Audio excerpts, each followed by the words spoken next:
Feeling stuck. There's a particular kind of discomfort that comes with feeling stuck. It's not always dramatic. Sometimes it's quiet and persistent, like a low hum you can't quite turn off. Life keeps moving on the outside. Days pass, routines repeat. People do what they do, but inside something feels paused, unresolved, waiting. Feeling stuck doesn't usually mean nothing is happening. It means what's happening doesn't yet look like change. And that can be deeply unsettling. We tend to equate movement with visible action, decisions made, doors opened, something clearly different than before. But much of life's movement is internal. It happens in thought, in awareness, in the slow reshaping of what we're willing to know about ourselves. That kind of movement doesn't announce itself. It doesn't post updates. It just works quietly. There was a long season in my life when everything on the outside looked the same.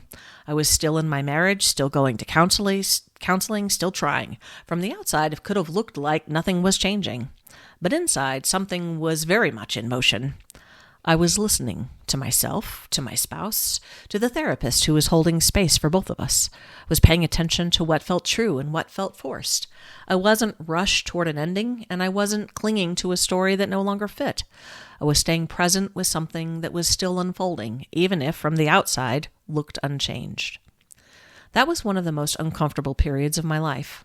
There's something very hard about living in the in-between, about not knowing what comes next, but knowing what is can't exactly stay the same. When you're in that place, people often want you to decide, to move, to do something. Sometimes they're well-meaning, sometimes they're just uncomfortable with uncertainty. But uncertainty is not the same as stagnation. So much was happening in that season. I was learning what I could and couldn't live with.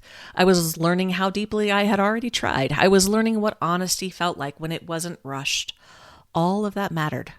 None of it was visible. Feeling stuck can feel lonely for this reason. It's hard to explain to others that something important is happening even though nothing seems to be changing. It's even harder to explain it to yourself. You may be wondering, am I wasting my time? If you're avoiding something, you should be doing more. Those questions don't come from nowhere. They come from the discomfort of not knowing how a story will end. What I've come to understand is that feeling stuck is often a sign of being in a deep process rather than a shallow one. When something truly meaningful is shifting, it doesn't always move quickly. It often asks for attention, for honesty, for a kind of listening that can't be rushed. That kind of work doesn't produce instant clarity. It produces layers. Eventually, a moment arrives when something inside settles. Not in a loud way, but in a quiet, steady one. A sense you've done what you could, that you've stayed long enough, that you're not leaving because you're afraid, you're leaving because something has completed itself. That was true for me. I didn't arrive at the end of my marriage suddenly. I arrived there after a long stretch of listening, trying, and staying. By the time I knew what I needed to do, it wasn't chaotic, it was clear. There was grief, of course, but there was a sense of having honored the process. Feeling stuck doesn't always mean you're afraid to move. Sometimes it means you're still gathering what you need to move with integrity. There's a difference. Many people are in this place right now, in relationships, in jobs, in identities, in ways of living that no longer quite fit but haven't yet released their grip. The waiting can feel heavy. The not knowing can feel endless.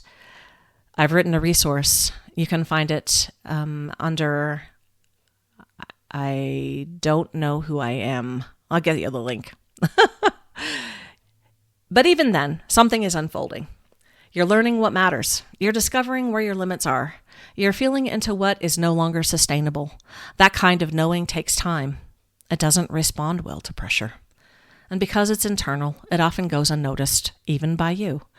Feeling stuck is rarely about lack of movement. It's about movement that hasn't yet found its form.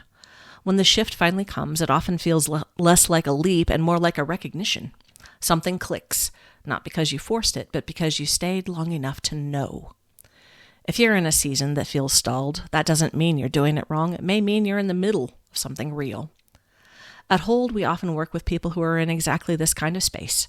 Not in crisis, not resolved, just in it, unsure, waiting, listening.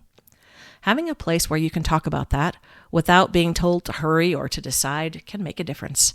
Not because it gives you answers, but because it lets you hear yourself more clearly.